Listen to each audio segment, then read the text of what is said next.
In this week's message, I'm going to give you some ideas around how vision and your sense of purpose can propel you to new sales heights.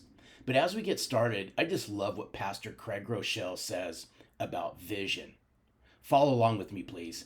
He goes on to say this: without vision, people become comfortable with the status quo. Later, they grow to love the status quo. Eventually, they'll give their best to protect what is, never dreaming about what could or should be.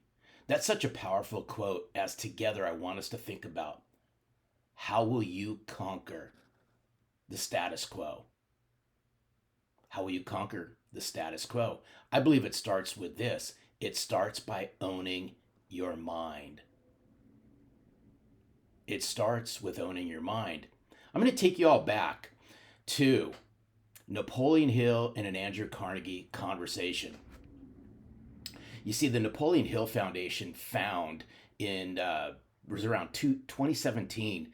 It was locked in the vault since 1941. It was this conversation between Andrew Carnegie and Napoleon Hill. It was the book that turned into How to Own Your Own Mind.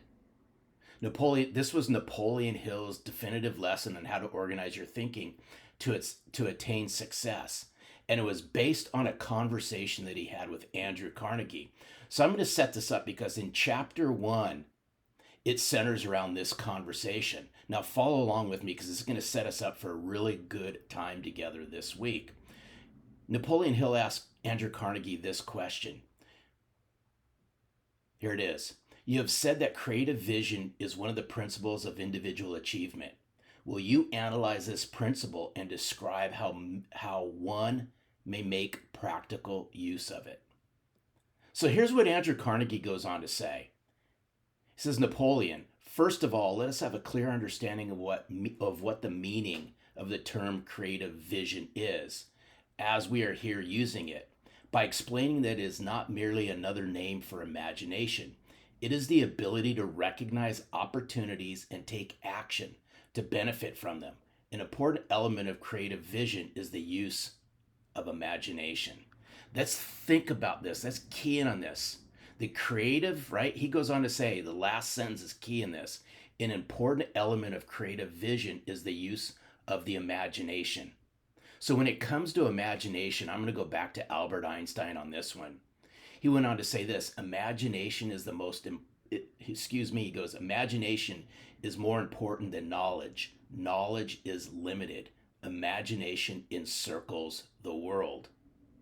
Here's what I'd like for us to think about. Can reimagining your sales career propel you to greater heights and results? I believe it can. Are you recognizing the important opportunities and taking action to benefit from them? I believe you can. You see, it's your vision will guide you. Your purpose will propel you. So here's what I want us to think about. As you think about your vision and your purpose, what impact would you like to have with your clients? What impact would you like to have in the marketplace?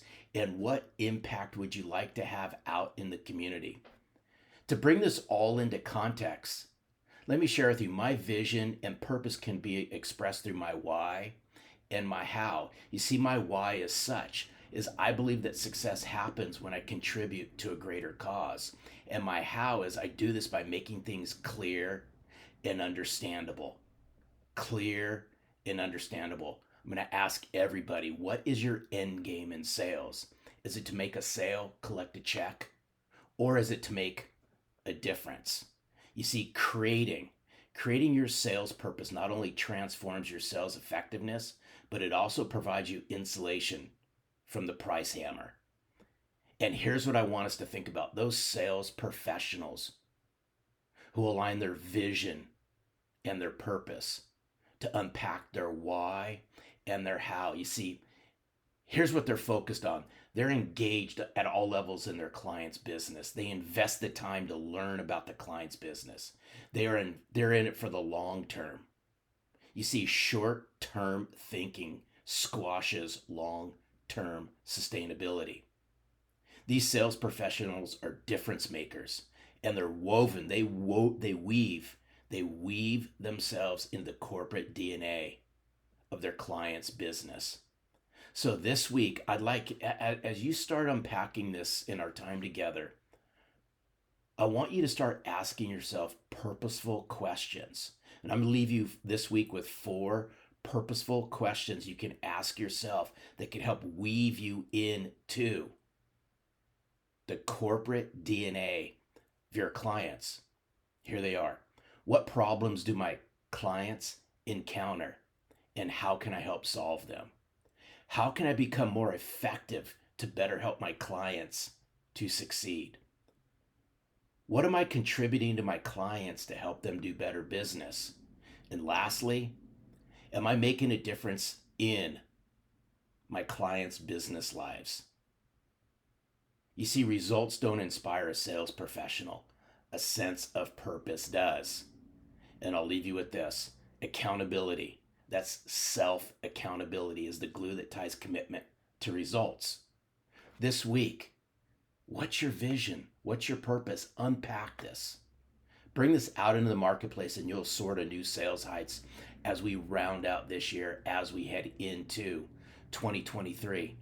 Bringing selling from the heart to the forefront is an honor. I appreciate each and every one of you for going on this journey with me. It's a journey as together we are standing up and we are saying no to all the empty suits out there. We're bringing selling from the heart to the forefront. Why? Because it's needed.